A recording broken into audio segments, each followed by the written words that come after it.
इमरान खान रियासत खिलाफ गद्दारी की साजिश कई फौज से किरियल हमला कया। आर्मी चीफ की मुक़ररी जो तरीक़ो आइन में मौजूद है, परेशान थियण जी ज़रूरत न है। वज़ीर आज़म शहबाज शरीफ चयो आहे त ऑडियो लीक्स में हुकूमत जो किरदार न है। मामले की जांच जारी है। क़ौम के सच ॿुधाईंदुसि। इमरान खान मुल्क के दुनिया में अकेलो करण की कोशिश कई। फौज से भी न्यूट्रल चौकीदार चई किरियल हमला कया, जॾहिं त इमरान मुल्क जो कूड़ो तरीन वज़ीर आज़म साबित थियो। साजिश जा पेरा संदसि ॾांहुं वञनि था।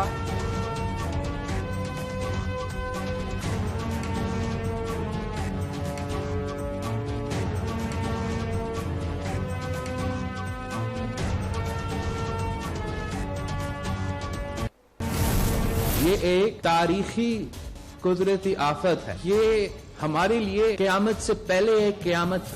तादाद इतना ज्यादा है, मुतासरीन इतने ज्यादा हैं, मसाइल इतने ज्यादा हैं कि जितना भी हम करें वो कम लगता है। ये नहीं हो सकता है कि दो पाकिस्तान, ये नहीं हो सकता है कि एक पाकिस्तान डूबा हुआ है जो डूबे। कुछ ऐसे लोग हैं जो चाहते हैं कि कौम का तवज्जो इस कुदरती आफत से हट के अपने तरफ। कुछ ऐसे लोग हैं जो साजिशें कर रहे हैं आज भी कि सैलाब के दौरान हमारे हुकूमत अभी कैसे आए। इलेक्शंस हमेशा होते रहेंगे, सियासत हमेशा होता रहेंगे, हमारे लोग जिंदा रहेंगे तो हम फिर उनके साथ सियासत कर सकेंगे। ये एक इतना बड़ा कुदरती आफत है। मेरा अपील है सारी सियासी जमातों से कि पॉज का बटन दबा दे। सियासी मुकाबला होगा, इस वक्त हमें अपने तासरीन को मदद।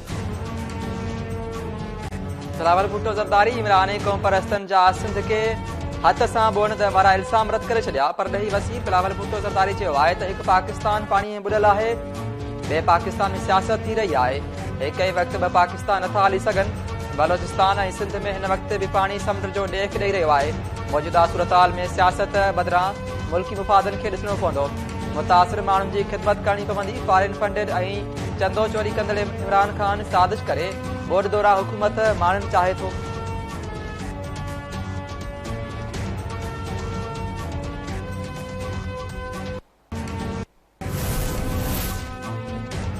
बोर्ड पाकिस्तान जो सभ खां वॾो मसइलो आहे, जंहिंखे मुंहुं ॾियण लाइ सभिनी खे गॾु थियणो पवंदो। ग्लोबल वार्मिंग में हिसो न हुअण बावजूद पाकिस्तान बोर्ड की शिकिल में तबाहीअ खे मुंहुं ॾिनो। आलमी बिरादरी के भी एहसास है। पार्लियामेंट के गॾियल इजलास के खिताब कंदे सदर आरिफ अलवी चयो सभिनी गॾिजी दहशतगर्दी जो मुक़ाबिलो कयो। इन आफ़त के भी गॾिजी मुंहुं ॾियणो पवंदो। नौजवान तैयार रहनि, कहिड़े भी वक्त खेनि मैदान में लहणो पइजी सघे थो। सदर के खिताब दौरान PTI के बाक़ी मेंबर्स जो एहतजाज नारेबाज़ी कंदा रहा। हुकूमती मेंबर्स भी सदर जो खिताब ॿुधण में दिलचस्पी न वरिती। अक्सर खिताब वक्त ऐवान मां निकिरी विया, ॿिया पाण भी कचहरी कंदा रहा।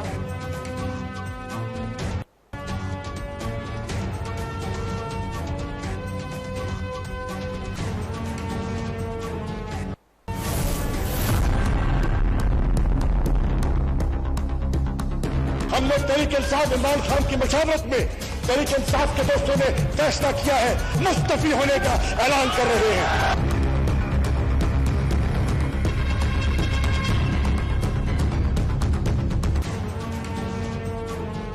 इस्लामाबाद हाई कोर्ट इस्तीफ़ान की मंजूरी मुअत्तल करण बाबत PTI की इस्तदारत करे छॾी। चीफ जस्टिस अथर मनला रिमार्क ॾींदे चयो त जमहूरियत के मज़ाक न बणायो। PTI के इस्तीफ़ाउनि वारो मामलो सियासी आहे, जेको पार्लियामेंट में हल थियणु घुरिजे। सियासत चमकाइण लाइ हुकुम जारी न कंदासीं। PTI पार्लियामेंट वञी पंहिंजी नेक नियती साबित करे। अदालत पार्लियामेंट की वकार खे हेठि ॾेखारण की इजाज़त न ॾींदी। सियासी अदम इस्तेहकाम पार्लियामेंट ख़त्म करे सघे थी।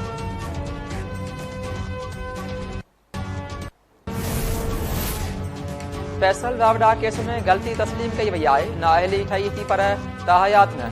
समूरी उम्र लाइ कंहिंखे भी नाअहल करण एतिरो आसान न आहे। चीफ जस्टिस उमरता बंदियाल जा फैसल रावड़ा नाअहली केस की ॿुधींदो रहा रिमार्क्स। चीफ जस्टिस चयो त अदालत आर्टिकल 62(1)F जो मयार मुक़रर करे चुकी है। डिक्लेरेशन अदालत ई ॾेई चुकी है। शायतुनि जो जाइज़ो वठण बिना कंहिंखे बददियानत या बेईमान नथो थी सघे।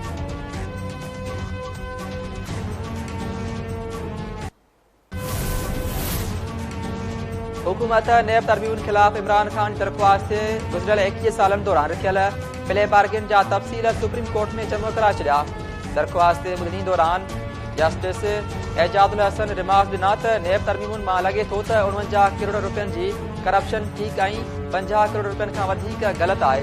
सम्झ खां ॿाहिरि आहे त पहले बार गेन सज़ा ख़तम थी सघे थी, ॾोह कीअं थो ख़तम थी सघे। चीफ जस्टिस रिमार्क ॾिना त नेब तरमीमूं गुज़िरियल हुकूमत कयूं हुयूं।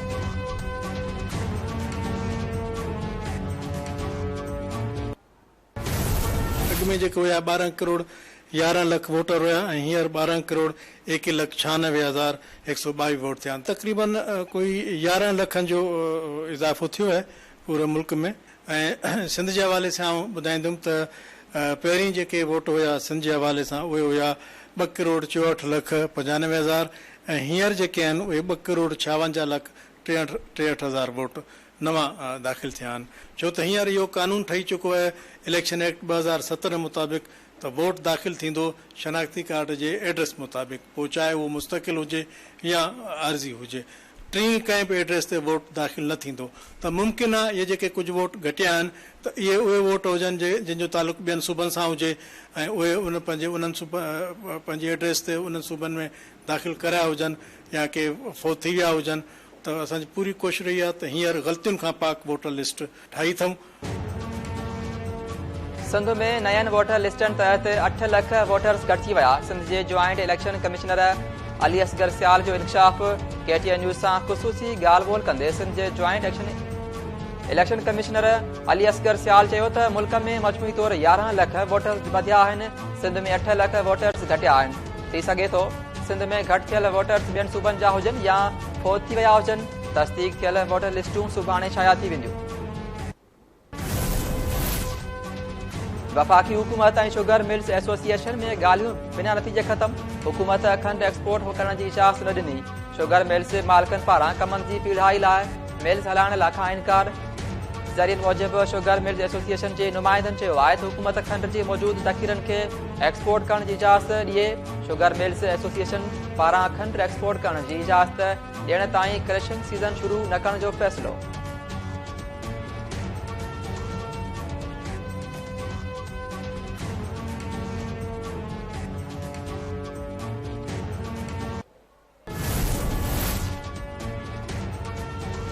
इस्लामाबाद के एडिशनल सेशन जज सेबा चौधरी के धमकी ॾियण वारे केस में PTI चेयरमैन इमरान खान की 13 अक्टूबर ताईं ज़मानत मंसूर।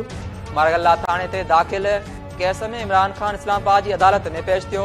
अदालत 50 लख रुपयनि जी मसलखन एवज़ इमरान खान की ज़मानत मंजूर कंदे पुलिस के नोटिस जारी करे छॾिया। मारगल्ला थाने के मजिस्ट्रेट पेश न थियण ते PTI चेयरमैन जा गिरफ़्तारी वारंट्स जारी कया हुआ।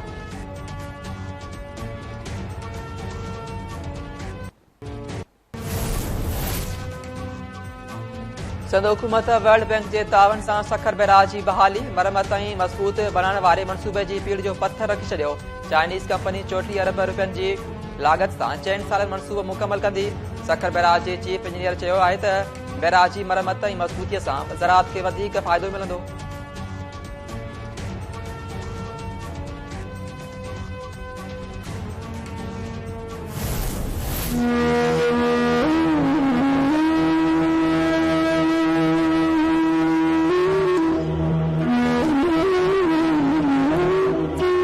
मर गए, जानें निकल गई हैं, सब बाहर पड़े हुए लोगों के, और मदद के लिए कोई नहीं आया टाइम पे। कोई 2 घंटे के बाद लोग आए।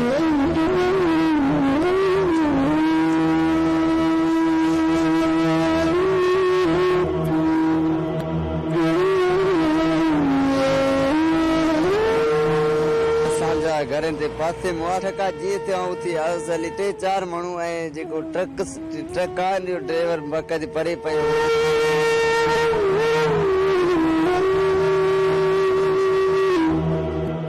पहुतासीं माण्हू के रोड ते पिया के गाड़ी में फाथल हुया। जीअं असां पहुतासीं मायूं पियूं रोड ते, पहिरियां असां मैयत खणायूं। बाक़ी जेका ॿियूं एम्बुलेंसूं बीठियूं हुयूं, कुझु गवर्नमेंट जूं कुझु ॿियनि इदारनि जूं, उन्हनि खयां। जीअं हिते खणी पहुतासीं वरी पोइते वियासीं, उते ई मैयत हुया। ऐं धकियुनि जी असांखे अञा पूरी रिपोर्ट न मिली आहे त केतिरा अॻिते विया आहिनि, हितां जाम छोरे कढी विया आहिनि, कुझु हिते पियल आहिनि। मांझंदि वेझो मुसाफ़िर कोच ऐं ट्रक में टक्कर, 14 मुसाफ़िर फोत, 20 खां वधीक ज़ख़्मी। पंजाब जे शहर विहाड़ी खां कराची वेंदड़ मुसाफ़िर बस इंडस हाईवे ते हादसे जो शिकार। हादसे बाद मुसाफ़िर कोच के बाहि विकोड़ी वई। पुलिस ऐं रेस्क्यू अमलदारनि पहुची फोतिन जा लाश ऐं ज़ख़्मियुनि खे अस्पताल मुंतक़िल कयो।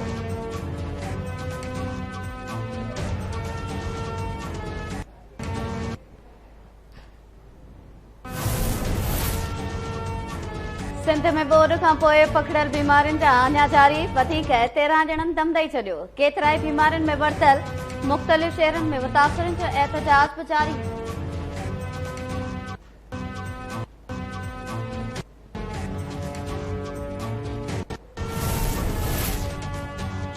सिंध हुकूमत पारां बोर्ड मुतासिर इलाइक़नि मां बोर्ड जो पाणी फौरी तौर निकाल करण लाइ डिप्टी कमिश्नर जी सरबराही में कमेटीज़ क़ाइम। कमेटियुनि में आपाशी ऐं ज़राअत खाते जा अमलदार भी शामिल हूंदा। कमेटियूं बोर्ड जो पाणी फौरी निकाल करण जे हवाले सां कदम खणंदियूं।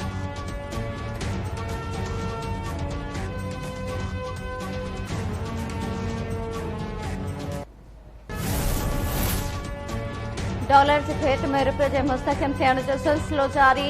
इंटरबैंक में डॉलर वधीक ₹2 सस्तो थियण बाद 221 रुपया 94 पैसनि जो थी वियो। ओपन मार्केट में भी डॉलर घटिजी 225 रुपयनि जो थी वियो।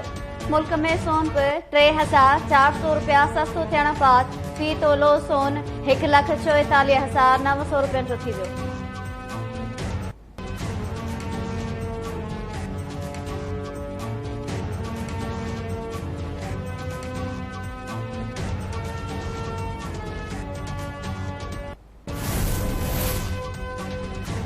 अॻूणे सदर आसिफ ज़रदारी जी न्याणी बख़्तावर भुट्टो ज़रदारी ॿिए ॿार जी माउ मरिजी वई। बख़्तावर भुट्टो ज़रदारी ऐं संदसि वर महमूद चौधरी ट्विटर ते ख़ुशख़बरी शेयर करे छॾी, पर ॾही वसील बिलावल भुट्टो ज़रदारी पारां ॿीहर मामो थियण ते ख़ुशीअ जो इज़हार कयो वियो।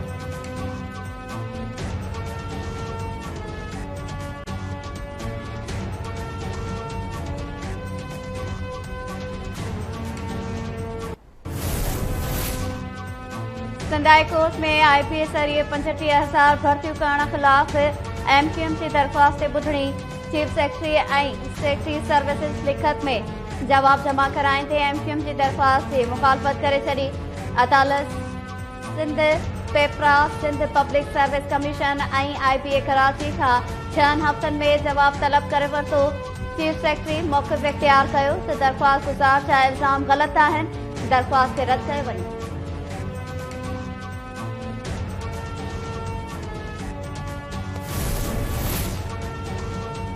बलोचिस्तान के सबतपुर वारे इलाइक़े में राशन की विरासत दौरान पुलिस की फायरिंग नौजवान मारिजी वियो। फायरिंग कंदड़ एहलकार गिरफ्तार। पुलिस की फायरिंग में मारिजी वियल नौजवान नौरैत मस्तोई के वारसनि जो लाश रखी रोड ते धरणो। जिम्मेवार एहलकार के सजा ॾियण जो मुतालबो।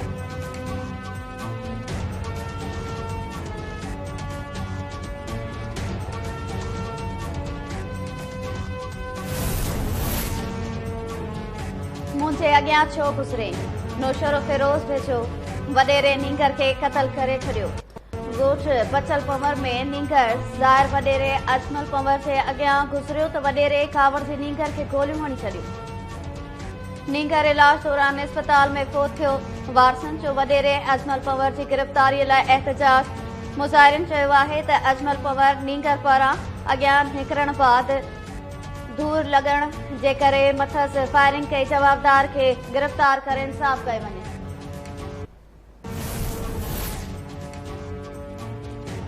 सेवण वेझो पीरसन जो रसन सां वधियल लाशत। ओठा बिरादरी जो हाले पोटरो बिरादरी ते पीरसन कत्ल करण जो इल्ज़ाम। कचे वारे इलाइक़े में 57 वरनि जे पीरसन मुरीद ओठो जो रसन सां वधियल लाश मिलियो। वारसनि जो चवणु आहे त हाले पोटरा बिरादरी जे बासरनि पीरसन खे रसन सां वधी खॾ में फिटो कयो, जिते दिल जो दौरो पवण सबबि पीरसन फौत थियो।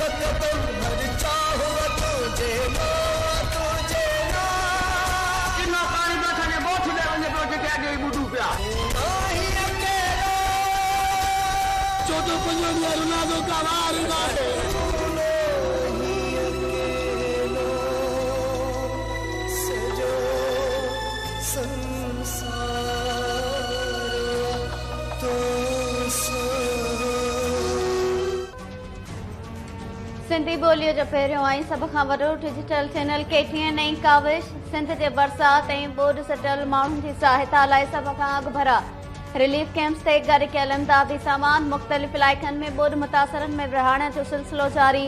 केटीएन ऐं काविश पारां मुतासिरनि जे इलाज लाइ मेडिकल कैंपूं बि क़ाइम। केटीएन ऐं काविश पारां सिंध जे समूरनि ज़िले हेडक्वार्टर्स में बरसात ऐं ॿोॾि मुतासिरनि लाइ रिलीफ कैंपूं क़ाइम थियल। अव्हां बि अॻिते वधो ऐं मुतासिर भाइरनि ऐं भेनरुनि जी मदद कयो।